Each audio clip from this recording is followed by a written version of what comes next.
Dengan kedalaman rata-rata mencapai 14.000 meter, laut banyak meninggalkan ruang bagi misteri, mitos, dan segala sesuatu di antaranya. Tapi meskipun lautan merupakan bagian terbesar dari planet kita, manusia baru berhasil mengeksplorasi 5%-nya saja. Ini berarti masih 95% dari laut belum terjamah oleh manusia dan menjadikannya sebagai tempat yang penuh dengan kemisteriusan. 10 misteri temuan bawah laut ini menyimpan berbagai cerita unik dan menarik yang kadang mengejutkan bagi kita semua.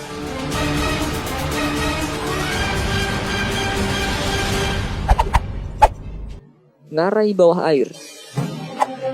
Mungkin kita sedikit terpana ketika mendengar ada sungai mengalir di bawah laut. Ternyata ada hal gila lainnya yang bisa muncul di bawah lautan dalam, yaitu ngarai bawah air. Ngarai Siemkuk adalah ngarai bawah laut yang terletak di suatu tempat di tengah Laut Bering, terbentang kira-kira 8.800 km kubik. Relief vertikal ngarai Siemkuk diperkirakan sekitar 2,5 km dari atas Laut Bering sampai ke dasar cekungan Aleutian. Karena ukuran Siemkuk yang sangat besar, kita tidak mungkin melihatnya secara keseluruhan dari dekat. Satu-satunya cara untuk melihat seluruh ngarai adalah dengan melihatnya dari luar angkasa.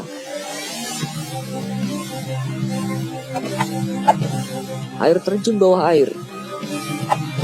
Keajaiban ini dikenal secara ilmiah sebagai gelombang Kelvin-Helmholtz dan terjadi ketika fluida-fluida bergerak bersama tapi dengan kecepatan berbeda. Gelombang Kelvin-Helmholtz inilah yang menyebabkan terjadinya beberapa pusaran Saturnus yang menakjubkan. Kecepatan yang berbeda di dalam ngarai bawah laut sebagai tempat asal aliran disebabkan oleh dua arus yang saling menekan dengan kecepatan dan suhu yang bertolak belakang. Hal itu memperkuat reaksi terhadap permukaan dasar laut yang tidak rata sehingga menghasilkan gelombang-gelombang selancar. Di air terjun, para ilmuwan terkesima melihat adanya 250 gelombang yang terus-menerus saling mengikuti sehingga menjadi yang terpanjang dalam lautan. Beberapa gelombang bahkan memiliki ketinggian 100 meter. Siulan Karibia.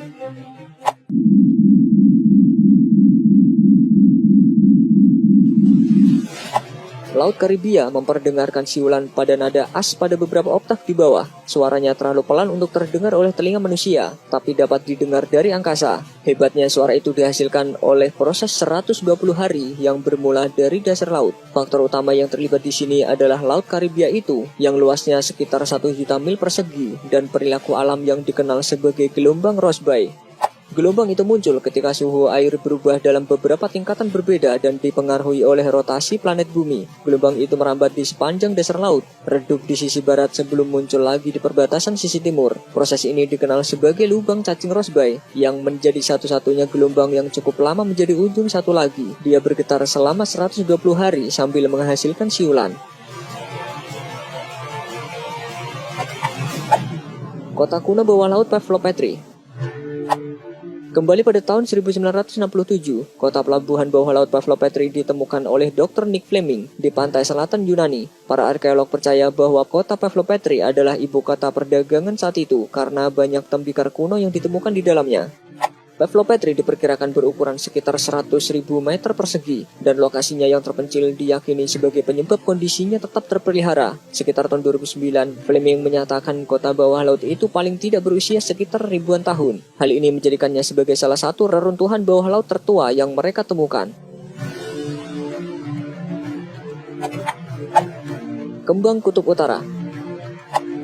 Ekspedisi NASA di Laut Kutub Utara menemukan sesuatu di bawah laut yang membuat heran para ilmuwan, yaitu rekahan fitoplankton yang di suatu bagiannya bisa mengembang hingga 116 km. Sebelumnya fitoplankton diduga bertambah banyak hanya setelah bongkahan es meleleh pada saat musim panas, tapi sekitar 1 meter di bawah permukaan es, organisme itu menggandakan populasinya beberapa kali dalam sehari. Secara normal, di laut terbuka ketika cukup tersedia sinar matahari untuk pertumbuhan, ekspansi yang demikian memerlukan waktu 3 hari. Kembang Kutub Utara adalah yang terbesar untuk jenisnya. Diduga terjadi penghangatan karena es yang menipis sehingga kemungkinan lebih banyak sinar matahari masuk. Atlantis di Doggerland. Mitos tentang kota Atlantis yang disebutkan oleh filsuf Yunani Plato sangat mempesona semua orang. Deskripsi Plato tentang kota ini begitu kontroversial sehingga banyak orang mencoba membuktikan keberadaannya berkali-kali meskipun tanpa hasil. Namun ada penemuan bekas kota Atlantis yang katanya mendekati kenyataan. Di satu tempat yang dekat dengan Inggris Raya, Doggerland adalah daratan arkeologi yang tenggelam di laut sekitar 8.500 tahun yang lalu. Doggerland adalah rumah bagi nenek moyang gajah saat itu, yaitu mammoth. Kemudian sekitar 6.500 sampai 6.200 sebelum Masehi, Doggerland mengalami banjir akibat naiknya permukaan laut. Fakta menarik lainnya tentang Doggerland adalah bagaimana daratan itu telah menghubungkan Britania Raya dengan benua Eropa selama periode glasial terakhir. Musnahnya Laut Atlantik.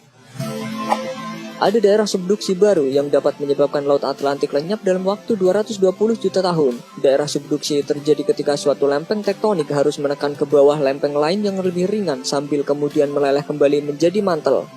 Subduksi itu teramati 200 km lepas pantai Portugal, tapi belum mencapai tahap ketika dua lempeng itu saling dorong ke atas atau ke bawah. Akibatnya, Eropa dan Amerika Utara akan saling mendekat. Penggabungan benua itu akan menyebabkan munculnya kawasan pegunungan sejenis Himalaya, atau mengakibatkan Laut Atlantik tidak ada lagi. Black Smokers. Ventilasi hidrotermal adalah retakan di permukaan laut di mana air laut dipanaskan. Ventilasi ini umumnya melepaskan aliran air panas yang seringkali mencapai suhu hingga 370 derajat Celcius, sehingga hampir serupa dengan sumber air panas. Kadang-kadang ventilasi hidrotermal melepaskan magma yang kemudian menciptakan hembusan hitam asap bawah air. Asap hitam bawah air yang dilepaskan ventilasi ini disebut black smoker. Warna hitam pada asap itu disebabkan oleh penumpukan besi sulfida di dalam ventilasi yang ikut terlepas. Meskipun ditemukan di lingkaran Arktik di suatu tempat antara Norwegia dan Greenland pada tahun 2008, lubang hidrotermal ini bisa ditemukan di mana saja di lautan. Reruntuhan Atlitiam. Ditemukan pada tahun 1984, Atlitiam adalah sebuah desa Neolitik yang terendam di dekat pantai Atlit Israel. Reruntuhannya membentang sepanjang 8-12 meter dan berisi beberapa rumah, sumur, benda artefak dan beberapa bangunan kuno yang menakjubkan. Di antara reruntuhannya ada struktur yang menarik yang diyakini merupakan situs ritual. Struktur itu berisi beberapa batu besar membentuk lingkaran di sekitar lubang yang menyerupai mata air. Selain itu, para peneliti juga menemukan apa yang mereka yakini sebagai bekas sumur batu yang ternyata menjadi tempat pembuangan jenazah manusia. Lautan di dalam bumi. Beberapa kilometer di bawah lempengan bumi ada lapisan ringwoodite, yaitu bebatuan yang berperilaku seperti busa. Kristalin pada ringwoodite ini memungkinkannya menyerap air. Para ahli geologi memperkirakan bahwa ada suatu wilayah sangat luas pada mineral itu sehingga bisa menyimpan seluruh air di samudera bumi hingga 3 kali lipatnya. Sebelumnya, siklus air bumi disebut-sebut berasal dari komet es yang menabrak sewaktu planet ini masih muda. Teori ini didukung oleh penjelasan yang paling mumpuni, tapi sekarang para ilmuwan mulai melihat lebih dalam ke bumi, bukan ke angkasa.